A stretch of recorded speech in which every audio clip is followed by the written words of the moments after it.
நம்ம விஜய் அண்ணனோட கடைசி படமான ஜனநாயகன் தியேட்டர்ல ரிலீஸ் ஆகுறதுக்கு முன்னாடியே நெட்ல லீக் ஆயிடுச்சுங்கிறது உங்க எல்லாத்துக்கும் தெரிஞ்சிருக்கும். ஒரு படம் லீக் ஆகுறது அது நீங்க பார்க்குற சாதாரண வீடியோ மட்டும் இல்லை, அது பல நாள் ராத்திரியும் பகலும் பார்க்காம தூங்காம வேலை பண்ணவங்களுடைய உயிர். ஹீரோவை ஸ்க்ரீனில் 2 மணி நேரம் தான் பார்ப்போம், ஆனால் இந்த 2 மணி நேரத்துக்கு பின்னாடி 1000 பேர்த்தோட உழைப்பும் கண்ணீரும் இருக்குது. நான் நியூஸ் சேனல்லையும் யூடியூப்லேயும் பார்த்தேன். அவங்க சொன்ன ஒரே ஒரு விஷயம் இதுதான். இது உண்மையா பொய்யான்னு எனக்கு தெரியாது, ஆனால் அவங்க சொன்னதுங்கிறது நான் இப்போ சொல்கிறேன் உங்களுக்கு. இந்த படத்தை லீக் பண்ணார்ல, அவர் அந்த படக்குழுவை சேர்ந்த ஒருத்தர் தான். இவர் தான் எடிட் ரெஃபரன்ஸ் காப்பியை திருடி இருக்காரு. எதுக்காக இந்த வேலையை பண்ணியிருக்காருன்னா, சென்சார் போர்டில் பல சீனை தூக்க சொல்லிட்டாங்கன்னு உங்களுக்கே தெரியும். இதை அவரால் ஏற்றுக்க முடியாமல் இந்த படத்தில் அரசியலும் இருக்குது, அதனால் இதை ஃபுல்லாக பார்த்தா தான் மக்களுக்கு புரியும்னு நினச்சி இவர் ஒரு ஃபேக் டெலிகிராம் சேனலை கிரியேட் பண்ணி ஜனநாயகனோட சின்ன சின்ன கிளிப்ஸ் எல்லாம் போடுறாரு. மக்களுடைய ஆர்வத்தை தெரிஞ்சுக்கிறதுக்காக அவர் இந்த வீடியோவை போட்டு வர்றாரு.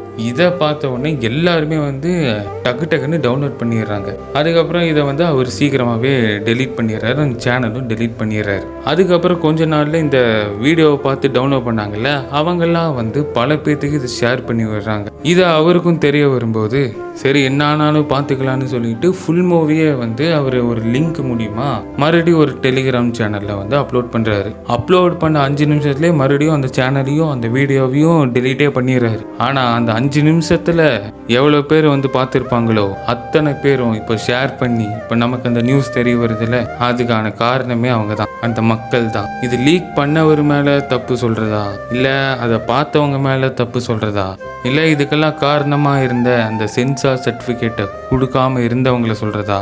அவங்க சீக்கிரமா நேரத்துக்கு ஜனவரி 9ஆம் தேதியே டக்குன்னு ரிலீஸ் பண்ணியிருந்தாங்கன்னா இந்த ப்ராப்ளமே வந்திருக்காது. இந்த படம் ஒரு அரசியல் படங்கிறதுனால எலெக்ஷனுக்கு முன்னாடி இது வந்துடக்கூடாதுங்கிறதுக்காக பல பேர் முயற்சி பண்றாங்க.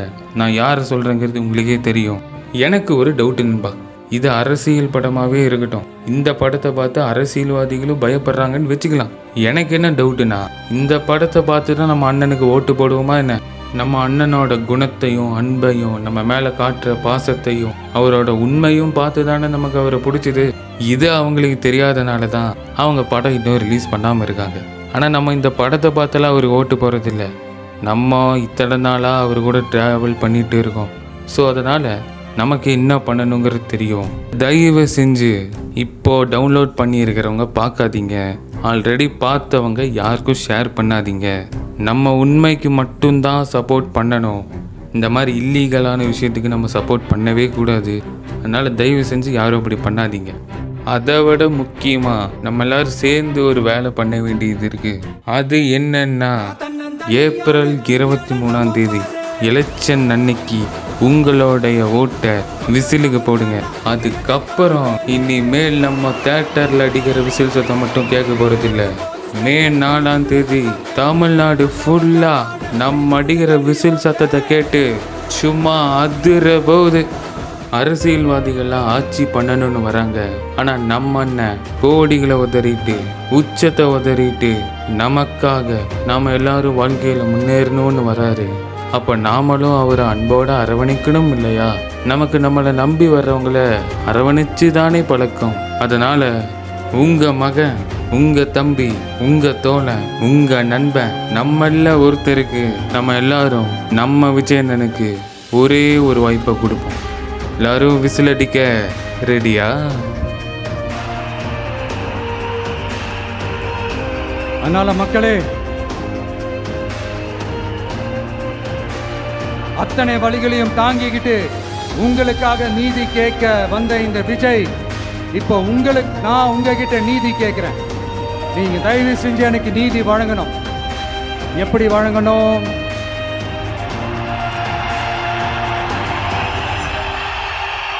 நாள் நினைக்கு ஏப்ரல் 23ஆம் தேதி சும்மா காலங்காத்தால பக்காவா ரெடி ஆயிட்டு ஓட்டர் ஐடி கார்டை கையில எடுத்துக்கிட்டு வீட்டில் இருக்கிற சாமியெல்லாம் நல்லா கும்பிட்டுட்டு உங்க பக்கத்து வீட்டுக்காரங்க, ஏத்து வீட்டுக்காரங்க, அங்கிள், ஆண்டி எல்லாரையும் சந்தோஷமா கூட்டிட்டு முதல்ல பூத்துல போய் நின்று அந்த விசில் சின்னத்துக்கு நேரா இருக்கிற அந்த பட்டனை ஒரு அழுத்துங்க. இது ஒரு தலைமுறைக்கான தேர்தல், இது உங்களுக்கான தேர்தல். அத்தனை வழிகளையும் தாங்கிக்கிட்டு உங்களுக்காக மட்டுமே வந்திருக்கிறேன். உங்களுக்காக நன்றி கடன் செலுத்துறதுக்காக மட்டுமே வந்திருக்கிறேன். ஒரு நாளும் பொய் சொல்லி உங்களை நான் ஏமாத்த மாட்டேன். ஒரே ஒரு வாட்டி ஆசையா இருக்கு, ஒரே ஒரு வாட்டி ரிப்பீட் பண்ணிக்கிட்டுமா? கடைசியா இந்த 4 முனை போட்டி, 40 முனை போட்டி, எத்தனை முனை போட்டி, எத்தனை உருட்டினாலும் இங்க 2 முனை போட்டி தான். ஒன்று இன்னொன்னு, எஸ், ஒன்னு டிவிகே, இன்னொன்னு டிஎம்கே. மக்கள் விரோத ஆட்சி நடத்துற ஸ்டாலின் சார் வேணுமா? மக்களை நேசிக்கிறவங்க விஜய் வேணுமா?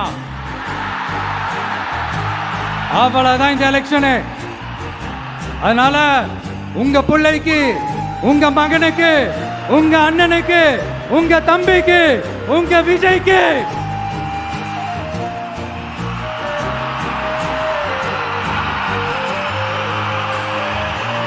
ஒரே ஒரு வாய்ப்பு கொடுங்க. தயவு செஞ்சு விசில் சின்னத்துக்கு ஓட்டு போடுங்க. இது ஒரு விசில் புரட்சி தேர்தலா இருக்கணும். ஓம் சக்தி பராசக்தி, திமுக ஒரு தீய சக்தி. அந்த தீய சக்தியை ஒட்டுமொத்த தமிழ்நாட்டு மக்களும் ஓட ஓட ஓட விரட்டி ஃபுல் ஸ்டாப் வைக்க போற நாள் மே 4.